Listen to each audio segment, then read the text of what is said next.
This is joint work with Sanath, and as the title suggests, I'll talk about algorithms for finding fair divisions. And let me start with a couple of prefatory remarks.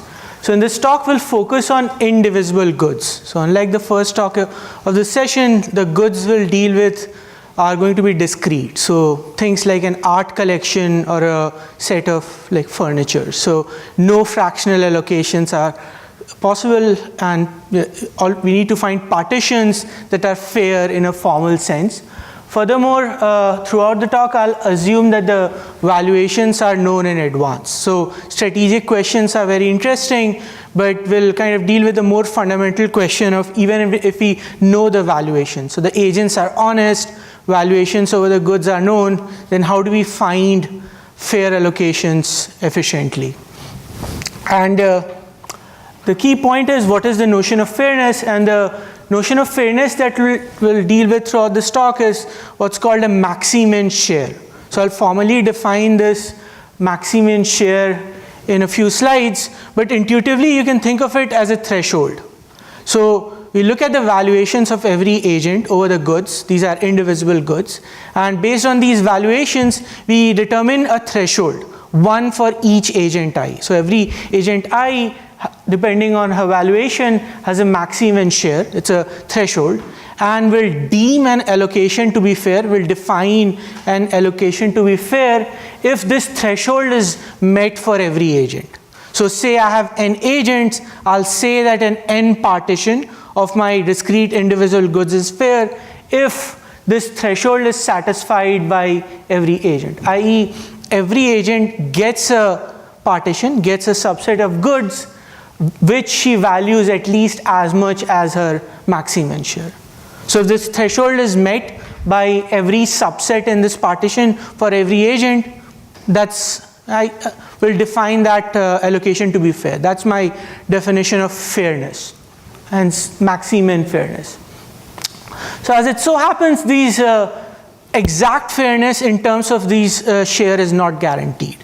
That is, there are instances, there are indivisible goods, players with valuations over these indivisible goods, such that if you take any partition, you look at any allocation, one or the other agent will value her bundle below her Maximin share, below her fairness threshold.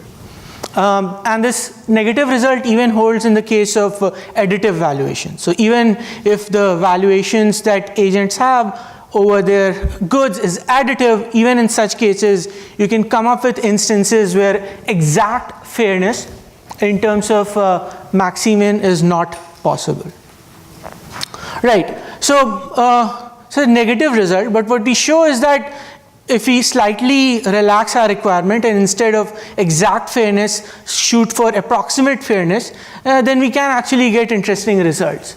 In particular, our key result is that when the valuations of the agents are submodular, so non-negative monotone, agents have non-negative monotone and submodular valuations over the goods, then in fact you can find an allocation, a partition of the n goods, such that every agent gets a bundle. So every agent I gets a bundle AI such that which she values at least 1/10th times her Maximin share.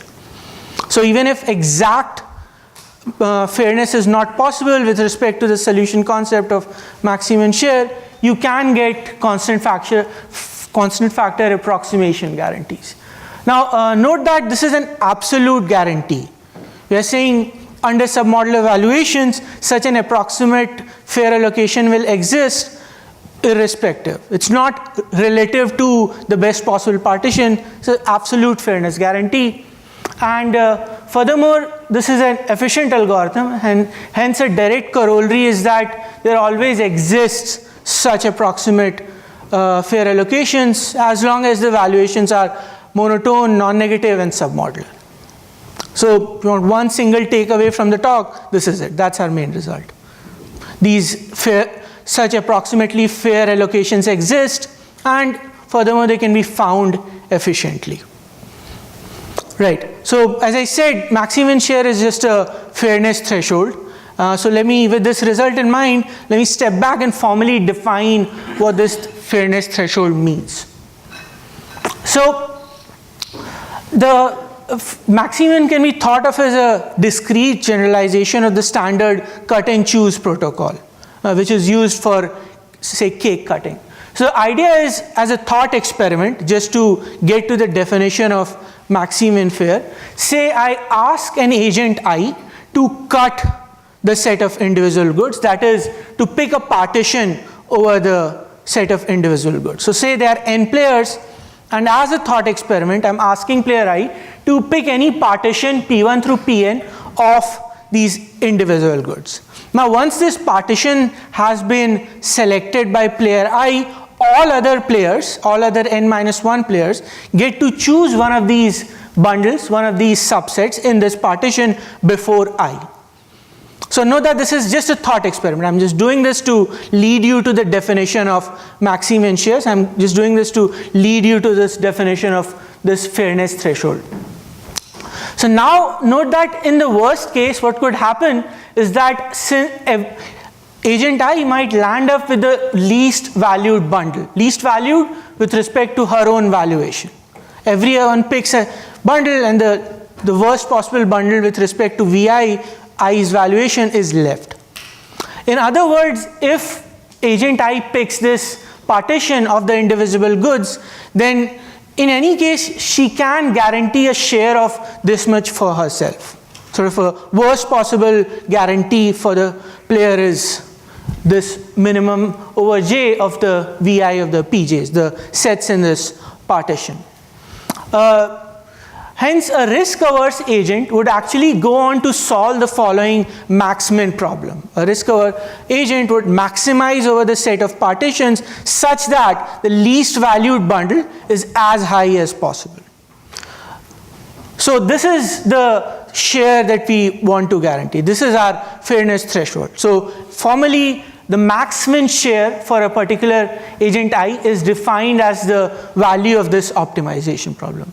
It's a thought experiment. I goes back, says, let me find the overall partition, the partition where this least valued bundle is maximized, and that at least should be allotted to her. That's the threshold I need. So as I mentioned earlier, and as is obvious from this definition, these thresholds will vary according to different players. It depends on VI, so this Maximin share will be different for different agents, and exact fairness in terms of these thresholds is not possible. So the goal is to understand how close we can get, and as I mentioned earlier, for submodular evaluations, we can actually get fairly close. You can get 1/10 times the Maximin share. Right. So we also reprove, so this is for non-negative monotone submodular functions.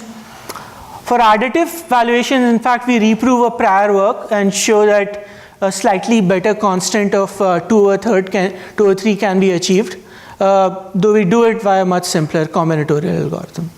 So again, in additive valuations, if you want a strict inequality, it's not possible, but there's a simple combinatorial algorithm via which you can actually assign every agent a bundle, i.e. determine a partition where every agent gets a bundle which is 2/3 this fairness threshold, which is 2/3 this Maximin share.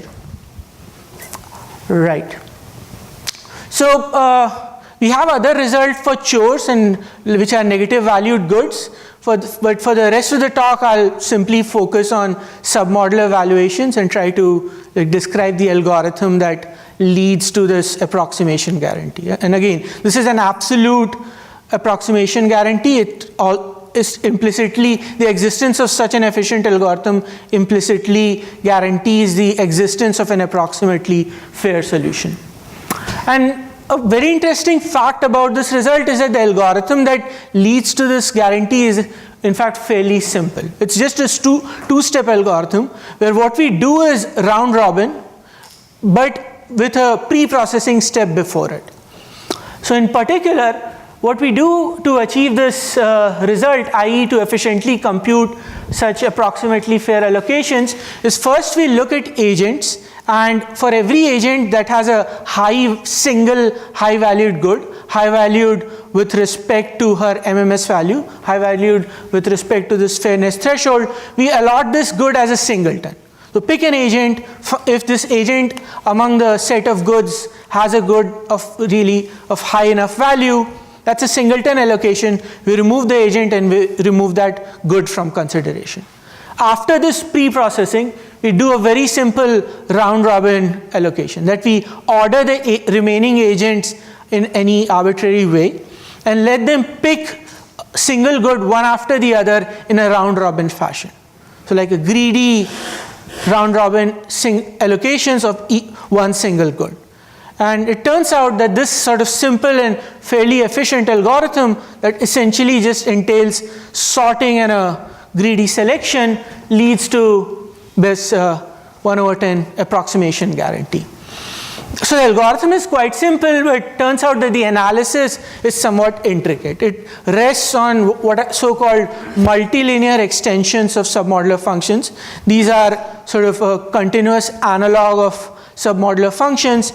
And what we show is that if there are no high-valued good, so which we take care of by the pre-processing step, then in every round of this round-robin allocation, the good that an agent gets is sort of compensates for the goods that are lost by the selection of other agents.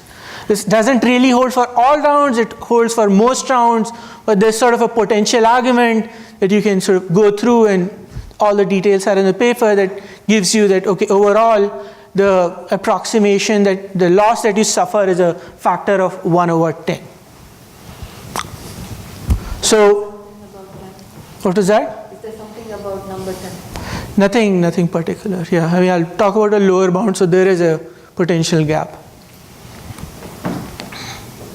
It's actually slightly better than 10. It's like 9E something. Yeah, so just for ease of presentation, it's 10, but it's between 9 and 10.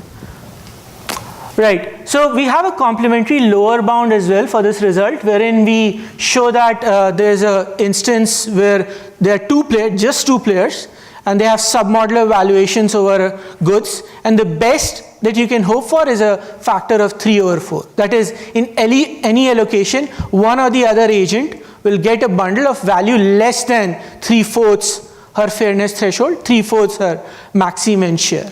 So there's a low bound, but obviously there's a gap, and sort of one food for thought is whether we can close this gap or not. Also interestingly, there's some very recent work that improves upon particular constants and extends like such fairness guarantees to XOS and subadditive valuation. This is work by Goetze et al. Right, so that's pretty much all I wanted to say, and I'll stop here. Thank you.